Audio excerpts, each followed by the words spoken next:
Starting right off, poor Clemens, he just wanted to get a ride home. And, you know, things kind of went left.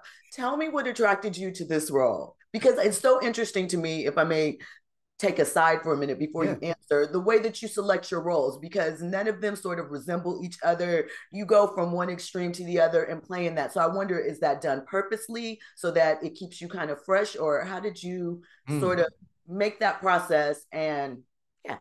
Well, yeah, that's thank you, and it's a great question. I mean, I don't know that there's like a master plan. For me, I'm not like, this, but I do know, and my team knows that when they send me something, it's got to be. I've been extremely picky from the beginning, like even when I couldn't afford to be picky, about projects, and so now there's a bit more.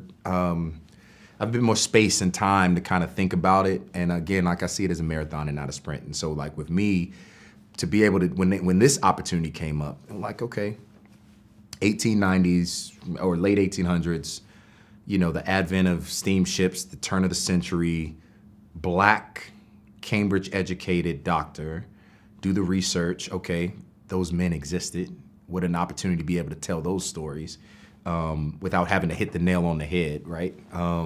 Then place them on a boat, going to London, and then add Dracula, and then do it with Universal and Amblin. I was just like, and return to Universal since Straight Outta Compton. So like, to be able to do that, and be British also. I was like, yeah, let me try my hand at this. And it was a challenge, but for me, I literally look at this as like if it scares me, if it seems like something I might fail at or take that risk, I gotta go do it. Because otherwise, why? Like, I just don't, you know what I mean? It's like, yeah, you can do the same old, but I learned from the greats. I learned watching, people like Denzel do what he's doing and going and doing Shakespeare and then doing that. And then or I'll go do a musical and try. So for me, it's just stretching myself. And I like when people don't recognize me in a role that they go, oh, wait, did he play Dre? Or like, did he, that's interesting to me.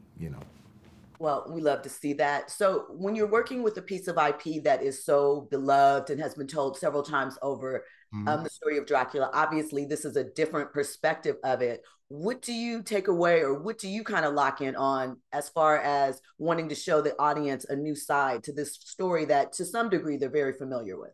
Well, people are very familiar with Dracula as a piece of IP, right? But my introduction to Dracula was actually Blackula and William Marshall, right? Come on, 1972. You know what I'm saying? Blaxploitation at its height, and to be able to watch. That was my introduction to vampires, and I was just like, yo, this is crazy. And then to watch that, and then get into Bram Stoker's Dracula. Like, that was my introduction into Dracula. And then to realize that this chapter is a chapter that is the shortest chapter in Dracula, and it's the least explored chapter in Dracula, but it's the most possibilities. Like, there's this ship.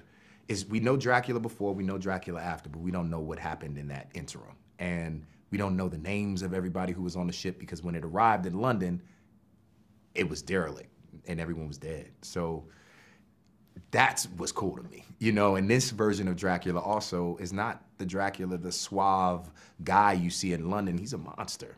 And he represents evil in a different way. And for Clemens, this Black man, it's that thing of, it represents evil as well, the evil that he's had to deal with walking through life in his skin as well. And so the other, putting those things together, I just thought it was, I just think it's fascinating. It's just a fascinating story. And Andre basically was like, it's Alien. It's the movie Alien on a boat, and it's these people are trapped and they have to figure it out.